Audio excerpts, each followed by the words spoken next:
نحمدہ و نصلی علی رسولہ الکریم اما بعد۔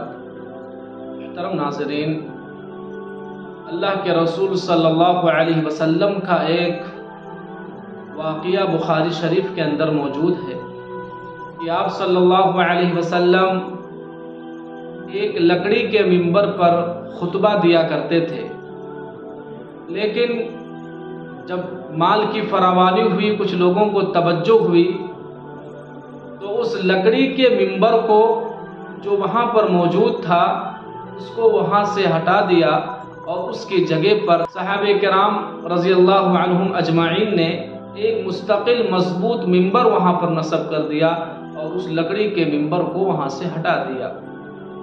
حسب معمول جمعہ کی خطبہ کے لیے جیسے منبر پر تشریف لے گئے، خطبہ دینا شروع کیا تو اچانک اللہ کے رسول صلی اللہ علیہ وسلم کو ایک بلک بلک کر رونے کی آواز سنائی دی۔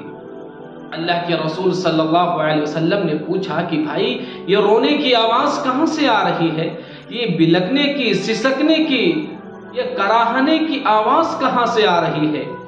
تو لوگوں نے بتلایا، یا رسول اللہ، جس لکڑی کے منبر پر آپ خطبہ ارشاد فرمایا کرتے تھے اور خطبہ دیا کرتے تھے، وہ لکڑی زار و قطار رو رہی ہے۔ اللہ کے رسول صلی اللہ علیہ وسلم خطبہ چھوڑ کر اس لکڑی کے پاس گئے، اس لکڑی کے منبر کے پاس گئے اور آپ نے فرمایا کہ تم کیوں رو رہے ہو؟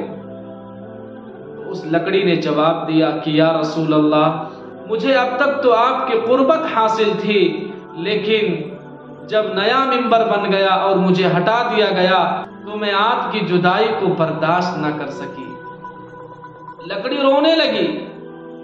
اللہ کے رسول صلی اللہ علیہ وسلم نے اس کو اپنے سینے سے لگایا، اس لکڑی کے منبر کو سینے سے لگایا اور تسلی دی۔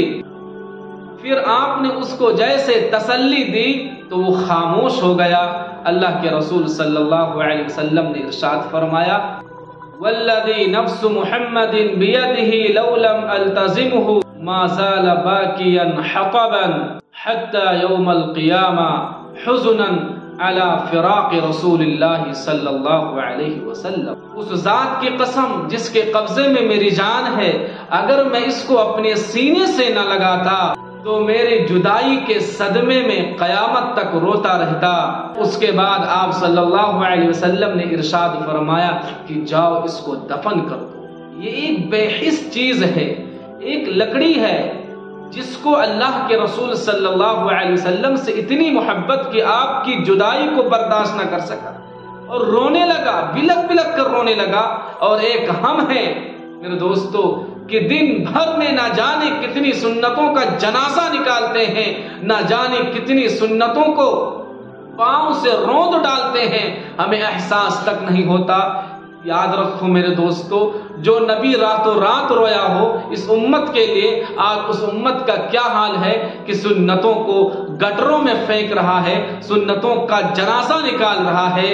میرے دوستو، اس نبی کا عاشق بنو، اس نبی کا دیوانہ بنو جو راتوں رات ہمارے اور آپ کے لیے رویا کرے۔